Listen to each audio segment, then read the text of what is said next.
नमस्कार दोस्तों, मैं हूं ममता तिवारी और आप सभी का स्वागत करती हूं मेरे चैनल ममताज वे में। कैसे हैं आप सब, तो ये बताने के लिए कमेंट बॉक्स में श्री हरि विष्णु जरूर लिखिए।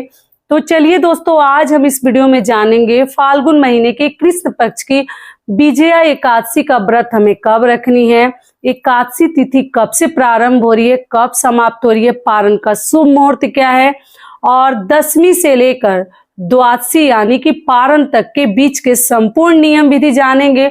तो आप लोग बने रहिए मेरे साथ मेरे चैनल पर। अगर आपको मेरा वीडियो पसंद आता है तो प्लीज आप मेरे चैनल को सब्सक्राइब कर दीजिएगा, बेल आइकन को प्रेस कर दीजिएगा, जिससे कि मेरे वीडियो के नए नोटिफिकेशन आप सभी के पास सबसे पहले पहुंचे। तो चलिए शुरू करते हैं और विजया एकादशी से संबंधित सभी महत्वपूर्ण बातें जान लेते हैं। ठीक है, तो सबसे पहले दोस्तों आपको बता दूं, विजया एकादशी का व्रत हम रखेंगे 13 फरवरी को। दिन पड़ा है शुक्रवार। शुक्रवार के दिन हम एकादशी का व्रत रखेंगे।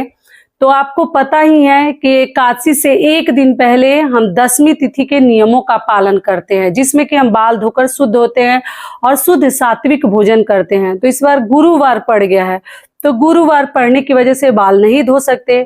तो आप दो ही ऑप्शन है, या तो बुधवार को बाल धो लीजिए, उसके बाद लहसुन प्याज मत खाइएगा, या गुरुवार के दिन आप लोग सिर के ऊपर से स्नान कर लीजिएगा। अगर बुधवार को खा लेते हैं तो गुरुवार को सिर के ऊपर से केवल स्नान करके भी आप शुद्ध सात्विक भोजन करके दसवीं तिथि के नियमों का पालन कर सकते हैं।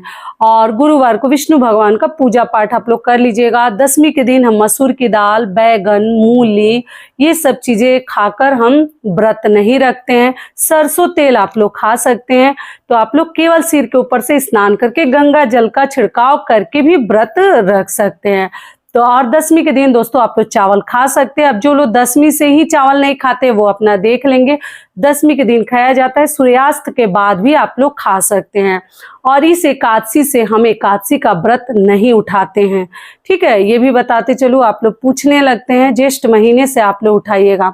अब चलिए, एकादशी के दिन, व्रत के दिन हम क्या करेंगे, सुबह सवेरे उठकर स्नान ध्यान करके और अपने घर के जो भी कार्य वगैरह आप लोग कर लीजिएगा। जितना सुबह उठेंगे उतना समय से आपके सभी कार्य हो जाएंगे। और उस दिन हम विष्णु भगवान की पूजा से पहले आप लोग जल दे लीजिएगा सूर्यदेव को। शुक्रवार का दिन है, ऐसे ही माता लक्ष्मी का दिन है, आप लोग को मालूम ही है, शुक्रवारी एकादशी है और विजया एकादशी नामी है। विष्णु भगवान की पूजा पाठ हम करते हैं एकादशी व्रत में। तो आप लोग, और बहुत सारे लोग देखिए कृष्ण पक्ष का नहीं करते, केवल शुक्ल पक्ष का करते हैं। और कुछ लोग हैं कि साल की 24 एकादशी का व्रत करते हैं, यानी कि शुक्ल पक्ष की भी करते हैं और कृष्ण पक्ष की भी करते हैं। तो आप लोग देख लीजिएगा। और उसके बाद हम विष्णु भगवान की विधि विधान से पूजा करेंगे। साफ स्वच्छ वस्त्र धारण कर लीजिएगा। खाया जूठा हुआ वस्त्र हमें धारण नहीं करनी चाहिए। और व्रत में दोस्तों या तो नया ब्रश यूज करें या आप लोग दातुन का प्रयोग करें, ये हमेशा ध्यान रखिएगा। और उसके बाद से हम विष्णु भगवान की विधि विधान से पूजा पाठ करेंगे। पूजा पाठ करके अच्छे से आप लोग श्रृंगार कर सकते हैं। शुक्रवार का दिन है और किसी भी देवी देवता को हम भोग नहीं लगाएंगे अनाज का। ठीक है, आप लोग फल फलहार का भोग लगा सकते हैं। आप लोग व्रत में कुछ भी दान कर सकते हैं, अनाज छोड़ के जो चाहे आप लोग दान कर सकते हैं। तुलसी जी की पूजा कर सकते हैं विधि विधान से, क्योंकि शुक्रवार का दिन है।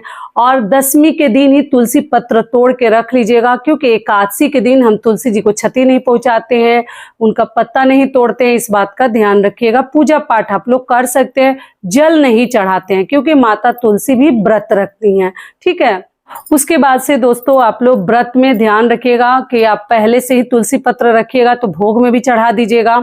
और आप अपने वस्त्र में रख कर ही सोइएगा, सोते नहीं है। एकादशी और द्वादशी दोनों दिन अगर बचे तो आपको बचानी चाहिए, क्योंकि देखिए व्रत जो ऐसे है ना, बहुत त्याग का व्रत है। कहने के लिए तो कोई भी कह देगा एकादशी व्रत, लेकिन इसके नियम का भी हमें पालन करना होता है। लेकिन देखिए नियम के पीछे उतना भी जान नहीं देनी है। बाल बच्चों वाला घर है, जितना होता है उतना ही कीजिएगा, जितना नहीं होता है भगवान से हमें माफी मांगनी है। तो अगर नींद आती है तो आप लोग तुलसी पत्र रख के सो जाइएगा, अगर नहीं आती है तो बचाइएगा, कुछ अन्य कार्य आप लोग कर सकते हैं। तो ये हो गया एकादशी के दिन के नियम। पूजा पाठ, चंदन मतलब जो भी पीला आप चाहे भगवान को भोग लगा चंदन तिलक कर सकते हैं। भोग में आप कुछ भी फलाहारी चीजें जो अपने लिए भी साबूदाना वगैरह बना रहे हैं वो सब भोग लगा सकते हैं, फल फ्रूट का भोग लगा सकते हैं। और हमें उसके बाद से फलाहार करनी है। फलाहार करके किसी की चुगली बुराई एकादशी व्रत में हमें नहीं करनी चाहिए, किसी जीव जंतु को नहीं मारनी चाहिए, किसी भी प्रकार का पाप हमारे द्वारा नहीं होनी चाहिए। तो ऐसे करके हम एकादशी का व्रत करेंगे। शाम को फिर दिया बाती करेंगे, पूजा पाठ करेंगे, भगवान का आरती उतारेंगे। ये हो गया, भोग लगाएंगे। और चलिए अब आगे जान लेते हैं द्वादशी के दिन। तो देखिए द्वादशी के दिन में फिर हम सुबह सवेरे अच्छे से उठकर स्नान ध्यान कर लेंगे। स्नान ध्यान करके भगवान की पूजा कर लेंगे। पूजा करके तुलसी पत्र और गंगा जल शुभ मुहूर्त में आप चाहें तो डाल लीजिए, बहुत ही अच्छा होता है। उसके बाद ही भोजन कीजिए, क्योंकि एक समय ही हम भोजन करते हैं। और भोजन से पहले दोस्तों कुछ न कुछ आप दान कर दीजिए। अनाज का दान, आटे का दान उस दिन किया जाता है। और भोजन में आप लोग रोटी, हम लोग तो रोटी खाते हैं, आप अपना देख लीजिएगा। मैं हमेशा आपसे आपको बताती हूँ, लेकिन कुछ लोग चावल भी खाते हैं, तो आप अपने घर का भी नियम देख लीजिएगा। लेकिन आटे का दान भी करते हैं और रोटी खाते हैं। और दान जो भी भोजन बनाते हैं पहले या तो पक्षियों को खिलाते हैं या गाय को खिलाते हैं, उसके बाद ही हम भोजन ग्रहण करते हैं। घर में मान लीजिए और भी कोई देने वाला नहीं है तो आप अपने घर के बहू बेटियों को भी पहला निवाला प्रसाद के रूप में निकाल देते हैं, उनको भी दे सकते हैं। और तब आप लोग खाइएगा। विष्णु भगवान को अगर शुद्धता को ध्यान में रख के बनाई है तो भोग लगा सकते हैं। घी का बना हुआ, सूर्यमुखी के तेल का, मूंगफली के तेल का आप लोग भोजन कीजिएगा। सरसों तेल का द्वादशी के दिन हम भोजन नहीं करते हैं। अगर रोटी सब्जी दाल वगैरह बनाने का मन नहीं है तो आप लोग दाल पिट्ठी, दाल ढोकली भी बनाकर डायरेक्ट खा सकते हैं। जल्दी बन जाता है और आसान भी है। हर वीडियोज में आपको समझाती हूँ, सब्जी दाल सब एक ही में डाल के तड़का लगा दीजिए। दाल ढोकली उसमें आटा से बना के डाल दीजिए। कोई चकला बेलन नहीं चाहिए, कोई मतलब साफ सफाई का उतना चिंता नहीं है।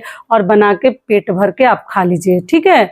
तो ऐसे करते हैं। और द्वादशी के दिन भी दोस्तों एक समय ही भोजन करते हैं और हम जैसे सोते नहीं है। द्वादशी के दिन भी आप लोग ध्यान रखिएगा, सोइएगा मत। और शाम से आप लोग सरसों तेल, लहसुन, प्याज जो चाहे आप लोग खा सकते हैं। शनिवार के दिन हम पारण करेंगे, शुक्रवार को व्रत रखेंगे और शनिवार के दिन हम पारण करेंगे। चलिए, कुछ बहनों का ये भी प्रश्न रहता है कि सुख शनिचरी एकादशी है दीदी, तो करे कि ना करें।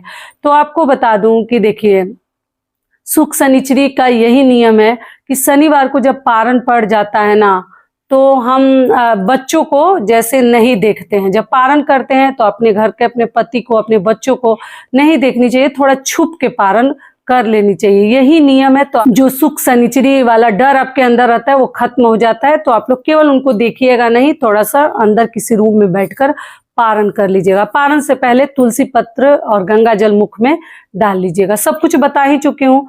तो आशा करती हूँ सभी बातें विजया एकादशी से संबंधित आपको बता दी। चलिए अब आगे जान लेते हैं एकादशी तिथि कब से प्रारंभ हो रही है, कब समाप्त हो रही है, पारण का शुभ मुहूर्त क्या है।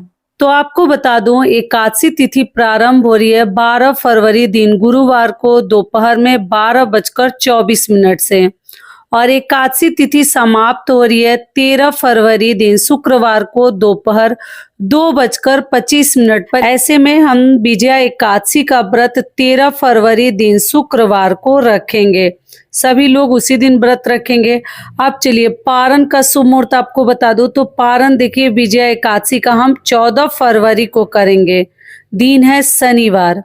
शनिवार के दिन करेंगे सुबह 7 बजे से लेकर और 9:14 तक आप लोग पारण कर सकते हैं। ठीक है, सभी बातें अभी आपके समझ में आ गई। तो दोस्तों ये वीडियो मेरा यहीं तक का था। फिर मिलती हूँ एक नए वीडियो में। तब तक के लिए नमस्कार। स्वस्थ रहिए, सुरक्षित रहिए और जहाँ कहीं भी रहिए खूब खुश रहिए। धन्यवाद।